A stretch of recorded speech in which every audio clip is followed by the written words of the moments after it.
Thanks for visiting Nancy's Classic Bedtime Stories.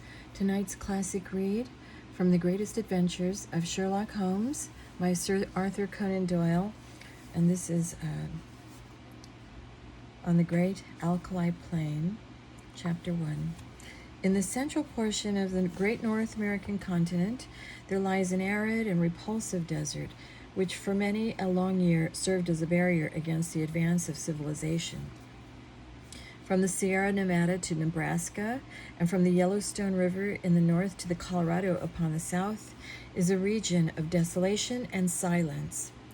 Nor is nature always in one mood throughout this grim district.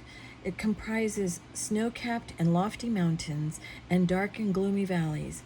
There are swift-flowing rivers which dash through jagged canyons, and there are enormous plains, which in winter are white with snow, and in the summer are gray with the saline alkali dust. They all preserve, however, the common characteristics of barrenness, inhospitability, and misery. There are no inhabitants of this land of despair. A band of Pawnees or of Blackfeet may occasionally traverse in order to reach other hunting grounds, but the hardiest of the braves are glad to lose sight of those awesome plains and to find themselves once more upon their prairies. The coyote skulks among the scrub, the buzzard flaps heavily through the air, and the clumsy grizzly bear lumbers through the dark ravines and picks up such sustenance as it can amongst the rocks. These are the sole dwellers in the wilderness. In the whole world, there can be no more dreary view than that from the northern slope of the Sierra Blanco. As far as the eye can reach, stretches the great flat plain land, all dusted over with patches of alkali, and intersected by clumps of the dwarfish chaparral bushes. On the extreme verge of the horizon lie a long chain of mountain peaks, with their rugged summits flecked with snow. In this great stretch of country there is no sign of life, nor of anything appertaining to life. There is no bird in the steel blue heaven, no movement upon the dull gray earth. Above all, there is absolute silence. Listen as one may, there is no shadow of a sound in all that mighty wilderness, nothing but silence, complete and heart-subduing silence. It has been said there is nothing appertaining to life upon the broad plain. That is hardly true. Looking down from the Sierra Blanco, one sees a pathway traced out across the desert, which winds away and is lost in the extreme distance. It is rutted with wheels and trodden down by the feet of many adventurers. Here and there are scattered white objects which glisten in the sun and stand out against the dull deposit of alkali. Approach and examine them. They are bones, some large and coarse, others smaller and more delicate. The former have belonged to oxen, and the latter to men. For 1,500 miles, one may trace this ghastly caravan route by these scattered remains of those who had fallen by the wayside. Looking down on this very scene, there stood upon the 4th of May, 1845, a solitary traveler.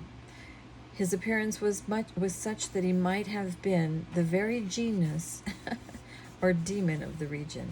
An observer would have found it difficult to say whether he was nearer to 40 or to 60. His face was lean and haggard, and the brown parchment-like skin was drawn tightly over the projecting bones. His long brown hair and beard were all flecked and dashed with white. His eyes were sunken in his head and burned with an unnatural luster, while the hand which grasped his rifle was hardly more fleshy than that of a skeleton. As he stood, he leaned upon his weapon for support, and yet his tall figure and the massive framework of his bones suggested a wiry and vigorous constitution. His gaunt face, however, and his clothes, which hung so baggily over his shriveled limbs, proclaimed that it was what gave him that senile and decrepit appearance. The man was dying from hunger and from thirst. He had toiled painfully down the ravine and on to this little elevation in the vain hope of seeing signs of water. Now the great salt plain stretched before his eyes, and the distant belt of savage mountains, without a sign anywhere of plant or tree, which might indicate the presence of moisture. In all that broad landscape, there was no gleam of hope. North and south and west he looked like with wild, questioning eyes, and then he realized that his wanderings had come to an end, and that there, on that barren crag, he was about to die. Why not here, as well as in a feather bed, 20 years hence, he muttered, as he seated himself in the shelter of a boulder. Before sitting down, he had deposited upon the ground his useless rifle, and also a large bundle tied up in a gray shawl, which he had carried slung over his right shoulder. It appeared to be somewhat too heavy for his strength, for in lowering it, it came down on the ground with some little violence. Instantly there broke from the gray parcel a little moaning cry, and from it there protruded a small, scared face with very bright brown eyes and two little speckled, dimpled fists. "You've hurt me," said a childish voice reproachfully. "Have I, though?" the man answered penitently. "I didn't go for to do it." And as he spoke, he unwrapped the gray shawl and extricated a pretty little girl of about 5 years of age, whose dainty shoes and smart pink frock, with its little linen apron, all bespoke a mother's care. The child was pale and wan, but her healthy arms and legs showed that she had suffered less than her companion. "How is it now?" he answered anxiously, for she was still rubbing the frowsy golden curls which covered the back of her head. "Kiss it and make it well," she said, with perfect gravity, showing the injured part up to him. "That's what Mother used to do." "Where's Mother?" "Mother's gone. I guess you'll see her before long." "Gone, eh?" said the little girl. "Funny she didn't say goodbye. She almost always did if she was going over to Auntie's for tea, and now she's been away 3 days. Say, it's awful dry, ain't it? Ain't there no water, no nothing to eat?" "No, there ain't nothing, dearie. You'll just need to be patient a while, and then you'll be all right. But your head up again me like that, and then you'll feel bullier. It ain't easy to talk when your lips is like leather, but I guess I best let you know how the cards lie." "What's that you got?" "Pretty things, fine things," cried the little girl enthusiastically, holding up 2 glittering fragments of mica. "When we get back home, I'll give them to Brother Bob." "You'll see prettier things than them soon," said the man confidently. "You just wait a bit. I was going to tell you, though. You remember when we left the river?" "Oh, yes." "Well, we reckoned we'd strike another river soon. Do you see? But there was something wrong, compasses or map or something, and it didn't turn up. So the water ran out, just except a little drop for the likes of you, and you couldn't wash yourself," interrupted his companion gravely, staring up at his grimy visage. "No, nor drink. And Mr. Bender, he was the first to go, and then Indian Pete, and then Mrs. McGregor, and then Johnny Holmes, and then, dearie, your mother." "Then Mother's a debtor too?" cried the little girl, dropping her face in her pinafore and sobbing bitterly. "Yes, they all went except you and me. Then I thought there was some chance of water in this direction, so I heaved you over my shoulder and we tramped it together. It don't seem as though we've improved matters. There's an almighty small chance for us now." "Do you mean we're going to die too?" asked the child, checking her sobs and raising her tear-stained face. "I guess that's about the size of it." "Why didn't you say so before?" she said, laughing gleefully. "You gave me such a fright. Why, of course, now as long as we die, we'll be with Mother again." "Yes, you will, dearie. And you too. I'll tell her how awful good you've been. I'll bet she meets up with us at the doors of heaven with a big pitcher of water and a lot of buckwheat cakes, hot and toasted on both sides, like Bob and me was fond of. How long will it be first?" "I don't know." Not very long. The man's eyes were fixed upon the northern horizon. In the blue vault of the heaven, there had appeared three little specks which increased in size every moment. So rapidly did they approach. They speedily resolved themselves into three large brown birds, which circled over the heads of the two wanderers and then settled upon some rocks which overlooked them. They were buzzards, the vultures of the west, whose coming is the forerunner of death. Cocks and hens, cried the little girl gleefully, pointing at their ill-omened forms and clapping her hands to make them rise. Say, did God make this country? In course he did, said her companion, rather startled by this unexpected question. He made the country down in Illinois, and he made the Missouri, the little girl continued. I guess somebody else made the country in these parts. It's not nearly so well done. They forgot the water and the trees. What would you think of offering up prayer? The man asked diffidently. It ain't night yet, she answered. It don't matter. It ain't quite regular, but he won't mind that. He won't mind that, you bet. You just say over them ones that you used to say every night in the wagon when we was on the plains. Why don't you say some yourself? The child asked with wondering eyes. I disremember them, he answered. I hadn't said none since I was half the height of that gun. I guess it's never too late.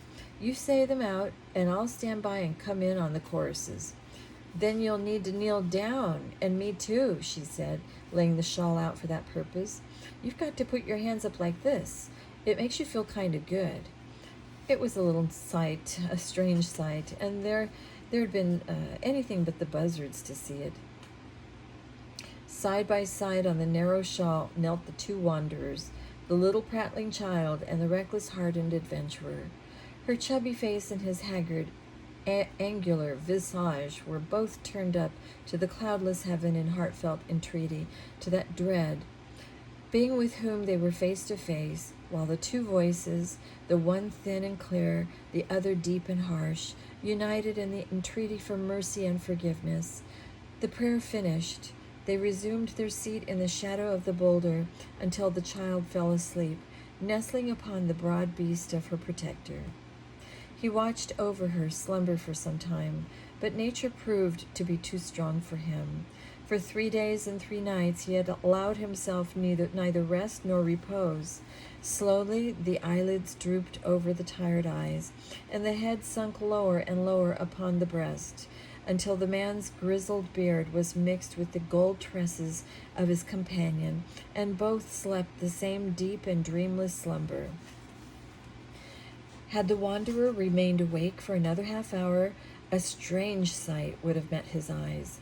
Far away on the extreme verge of the Alkali plain, there rose up a little spray of dust, very slight at first, and hardly to be distinguished from the mists of the distance, but gradually growing higher and broader until it formed a solid, well-defined cloud. This cloud continued to increase in size until it became evident that it could only be raised by a great multitude of moving creatures. In more fertile spots, the observer would have come to the conclusion that one of those great herds of bisons which graze upon the prairie land was approaching him. This was obviously impossible in these arid wilds. As the whirl of dust drew nearer to the solitary bluff upon which the two castaways were reposing, the canvas-covered tilts of wagons and the figures of armed horsemen began to show up through the haze, and the apparition revealed itself as being a great caravan upon its journey for the west. But what a caravan! When the head of it had reached the base of the mountains, the rear was not yet visible on the horizon. Right across the enormous plain stretched the straggling array, wagons and carts, men on horseback and men on foot, innumerable women who staggered along under burdens, and children who toddled beside the wagons or peeped out from under the white coverings. This was evidently no ordinary party of immigrants, but rather some nomad people who had been compelled from stress of circumstances to seek themselves a new country.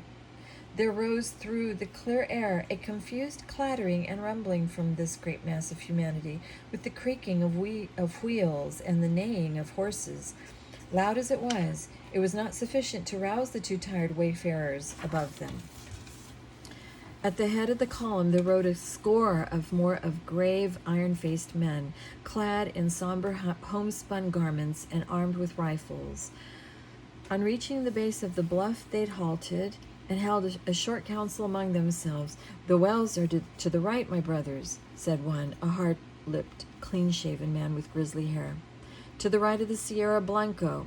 "So we shall reach the Rio Grande," said another. "Fear not for water," cried a third. "He who could draw it from the rocks will not now abandon his own chosen people." "Amen, amen," responded the whole party. They were about to resume their journey when one of the youngest and keenest-eyed uttered an exclamation and pointed up the ragged crag above them. From its summit there fluttered a little wisp of pink, showing up hard and bright against the gray rocks behind. At the sight, there was a general reining up the horses and unslinging the guns, while fresh horsemen came galloping up to reinforce the vanguard. The word "Redskins" was on every lip. "There can't be any number of Injuns here," said the elderly man, who appeared to be in command. "We have passed the Pawnees, and there are no other tribes until we cross the great mountains." "Shall I go forward and see, Brother Stangerson?" asked one of the band. And I," cried a dozen voices. "Leave your horses below, and we will await you here," the elder answered. In a moment, the young fellows had dismounted, fastened their horses, and were ascending the precipitous slope which led up to the object which had excited their curiosity. They advanced rapidly and noiselessly with the confidence and dexterity of practiced scouts. The watchers from the plain below could see them flit from rock to rock until their figures stood out against the skyline. The young man who had first given the alarm was leading them. Suddenly, his followers saw him throw up his hands, as though overcome with astonishment, and on joining him, they were affected in the same way by the sight which met their eyes. On the little plateau which crowned the barren hill, there stood a single giant boulder, and against this boulder there lay a tall man, long-bearded and hard-featured, but of an excessive thinness. His placid face and regular breathing showed that he was fast asleep. Beside him lay a child, with her round white arms encircling his round sinewy neck, and her golden-haired head resting upon the breast of his velveteen tunic. Her rosy lips were parted, showing the regular line of snow-white teeth within, and a playful smile played over her infantile features. Her plump little white legs, terminating in white socks and neat shoes with shining buckles, offered a strange contrast to the long, shriveled members of her companion. On the ledge of rock, above the strange couple, there stood 3 solemn buzzards, who, at the sight of the newcomers, uttered raucous screams of disappointment and flapped sullenly away. The cries of the fowl birds awoke the 2 sleepers, who stared about them in bewilderment. The man staggered to his feet and looked down upon the plain, which had been so desolate when sleep had overtaken him, and which was now traversed by this enormous body of men and of beasts. His face assumed an expression of incredulity as he gazed, and he passed his bony hand over his eyes. "This is what they call delirium, I guess," he muttered. The child stood beside him, holding on to the skirt of his coat, and said nothing, but looked all around her with the wondering, questioning gaze of childhood. The rescuing party were speedily able to convince the 2 castaways that their appearance was no delusion. One of them seized the little girl and hoisted her upon his shoulder, while 2 others supported her gaunt companion and assisted him towards the wagon. "My name is John Ferrier," the wanderer explained. "Me and that little one are all that's left of 21 people. The rest is all dead of thirst and hunger way down in the south." "Is she your child?" asked someone. "I guess she is now," the other cried defiantly. "She's mine, 'cause I saved her. No man will take her from me. She's Lucy Ferrier from this day on. Who are you, though?" he continued, glancing with curiosity at his stalwart, sunburned rescuers. There seems to be a powerful lot of you. Nigh upon 10,000, said one of the young men. We are the persecuted children of God, the chosen of the angel Moroni. I've never heard tell of him, said the wanderer. He appears to have chosen a fair crowd of you. Do not jest at that which is sacred, said the other sternly. We are of those who believe in those sacred writings, drawn in Egyptian letters on plates of beaten gold, which were handed unto the holy Joseph Smith at Palmyra. We have come from Nauvoo in the state of Illinois, which we have founded our temple. We have come to seek refuge from the violent men and from the godless, even though it be the heart of the desert. The name of Nauvoo evidently recalled recollections to John Ferrier.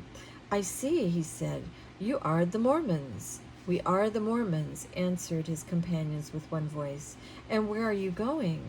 We do not know. The hand of God is leading us under the person of our prophet. You must come before him. He shall say what is to be done with you.